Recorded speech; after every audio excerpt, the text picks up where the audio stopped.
Barangay Hinebra, Jimmy Malonzo mga bro, good news, nag-iinsayo na at Coach Tim Con ayaw ipahiram si Justin Brownlee. So naging matunog nga itong posibleng paglalaro ni Justin Brownlee sa SMB bilang local player sa EASL mga bro. Pero hati nga ang naging opinion ng mga fans patungkol dito. Para sa mga fans ng SMB ay pabor nga sila dito dahil alam naman natin kung ano ang kayang gawin ng isang Justin Brownlee.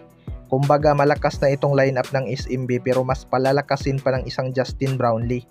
Pero marami ding Hinebra fans ang ayaw mga bro dahil baka magka-injury pa si Justin Brownlee, lalo na at siya pa rin ang kanilang import sa darating na Commissioner's Cup. Nagsalita naman si Coach Tim Con patungkol dito mga bro. Ayon nga sa kanya ay busy daw itong si Justin Brownlee sa kanilang team. Hindi pa nga daw nakikita ni Coach Tim na pwedeng maglaro si Justin Brownlee sa ibang team. Si Ange Kwame naman ay available kaya pwede siyang maglaro sa Meralco Bolts as local sa EASL. Dagdag niya pa si Justin Brownlee nga ang mingay ng Gilas Pilipinas dahil injured pa si Benny Boatwright. Crucial nga daw si Justin Brownlee para sa kanila at gusto nga ni Coach Tim Con na mananatiling healthy si Justin Brownlee para sa upcoming FIBA window. Well, may point naman talaga si Coach Tim Con mga bro. Kailangan din talaga nilang ingatan si Justin Brownlee dahil mas mabigat nga itong FIBA window kaysa sa EASL.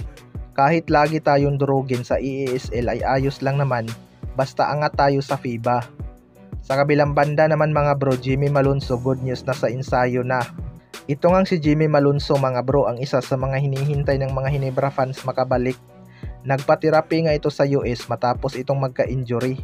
Marami ngang na-miss na opportunity itong si Jimmy Malonzo dahil sa injury, kaya hindi ito nakapaglaro ng isang conference at hindi rin nakasama sa FIBA o QT. Pero nasa bansa na nga itong si Jimmy Malonzo mga bro at nanood pa ng laban itong Barangay Hinebra kontra SMB. Yun nga lang hindi naging maganda dahil nagpatambak sila. Pero spotted na nga itong si Jimmy Malonzo mga bro sa ensayo ng Barangay Hinebra at nakasapatos na. Mukhang malapit na nga itong makabalik. Baka biglang manggulat itong si Jimmy Malonzo ngayong playoffs. Pero wag muna tayong mag-expect ng malaki mga bro na bibigyan agad ito ni Coach Tim Con ng mahabang minuto dahil kakagaling pa lang nito sa injury. At isa nga ito sa mga inaasahan ni Coach Tim Con maging healthy para sa upcoming FIBA tournament. Malaking bagay kasi ang pagiging shot blocker nitong si Jimmy Malonzo at syempre sanay na din ito sa sistema ni Coach Tim Con. Kaya sana magtuloy-tuloy na ang recovery nitong si Jimmy Malonzo mga bro upang makapaglaro na ulit ito sa Barangay Hinebra at sa Gilas Pilipinas. Excited na rin daw talaga itong si Jimmy Malonzo na maglaro sa Gilas Pilipinas under Coach Tim Con dahil alam nga ni Coach Tim paano gamitin ang laro ni Jimmy Malonzo. Kaya abangan na lang natin kung kailan ito makakalaro ulit. Kayo mga bro, ano masasabi nyo tungkol dito?